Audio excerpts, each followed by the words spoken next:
This video you are seeing right now is shot on a crop sensor camera using 50mm lens. And now the footage you are seeing right now, it is from a full frame camera with the same lighting and same lens. Notice how the framing, the background separation and overall feel of the image change.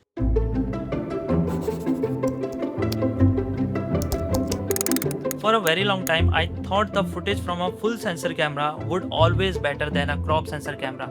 But I was wrong. Check this out. This is the footage from the full frame camera and this shot from the crop sensor camera. And honestly, I am liking this shot more. I also showed this in our office and most people selected the footage from the crop sensor camera. I think so. This one is better, bhai. Yeah, ये वाला बहुत सही है. But why is that? Even though it is a crop sensor camera, the answer is hidden in its crop factor. And we are using a 50mm lens on a crop sensor camera. And because the sensor is small, it's only captures the center portion of the lens image. And this is what we called a crop factor. On a Sony crop sensor, which has a 1.5x of crop factor, this 50mm lens gives a field of view similar to 75mm on a full frame camera.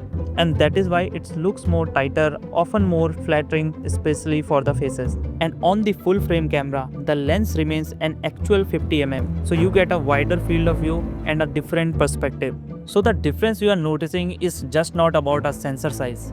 It is also about how focal length being perceived because of the crop factor. So if you want to actually see the 50mm framing on a crop sensor camera, we would need to switch the lens with the 35mm lens, because its 35mm into 1.5 give roughly around 52.5mm, which is very close to a true 50mm look. But here is the real question.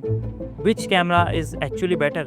Technically, the full frame is better because the sensor is larger, collect more light overall, and usually gives better low light performance. But on the other hand, crop sensor cameras are lighter, more affordable, and can still give you a framing advantage like this.